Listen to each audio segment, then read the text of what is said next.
Hello viewers, আপনাদেরকে আম্মুর YouTube channel রান্না সমাহারে স্বাগতম। সাথে থাকার জন্য সাবস্ক্রাইব ও বেল আইকন প্রেস করুন। আজকে আপনাদেরকে আম্মুর হাতে তৈরি কচুরলতির সাথে ইলিশ মাছ। ফার্স্টেই কচুরলতিটি মোটা বলে তা চিকন করে কাটা হয়েছে। পেঁয়াজ বাটা, রসুন বাটা, সরিষা জিরা বাটা, কাঁচামরিচ বাটা, এই উপকরণগুলো মশলা হিসেবে ব্যবহৃত হবে। প্রথমে ইলিশ মাছে পরিমাণ মতো লবণ এবং হলুদ সাথে সরিষার তেল একসাথে মিক্সড আপ করা হলো।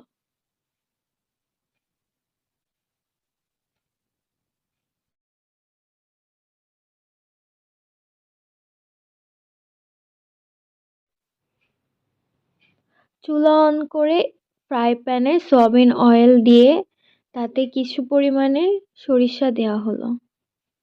সরিষাটি গরম হয়ে আসলে পেঁয়াজ বাটা, রসুন বাটা, সরিষা এবং জিরা বাটা, কাঁচামরিচ বাটা একসাথে দিয়ে এটিকে কিছু সময় নাড়াচাড়া করে এ পর্যায়ে এবার হলুদের গুঁড়া, লবণ এগুলো একসাথে মিশিয়ে কষিয়ে নিতে হবে। কিছু পরিমাণে পানি দেওয়া হলো।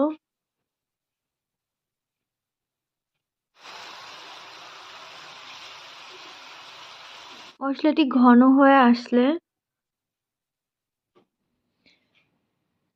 কচুর লতিগুলো মশলার ভেতরে দিয়ে দিব।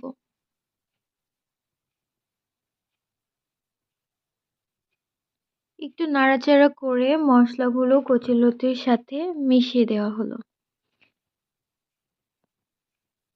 এবার ঢাকনা দিয়ে ঢেকে রাখবো। কিছু সময় পরে সিদ্ধ হয়ে আসলে আমরা আরেকটু নেড়ে দিব। আবারও কিছু সময় ওয়েট করব।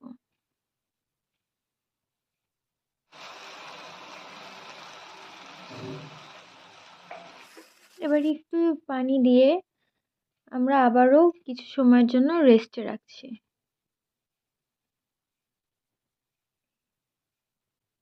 এবার ইলিশ মাছগুলো কচুরলতিতে দিয়ে দিলাম।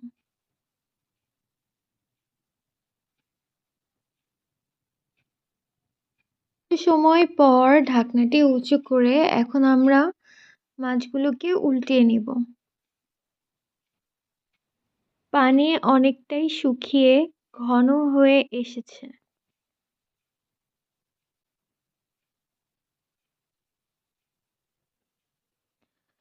আমাদের রান্নাটি প্রায় শেষের দিকে। খুব ভালোই স্মেল আসছে। আমাদের রান্নাটি অলমোস্ট ডান। এখন আমরা সার্ভ করছি। সহজে স্বল্প সময়ে তৈরি হয়ে গেল কচুরলতির সাথে ইলিশ মাছের রেসিপিটি। আশা করছি আপনাদের খুব ভালো লেগেছে। এত সময় সাথে থাকার জন্য ধন্যবাদ। Subscribe us. Thank you.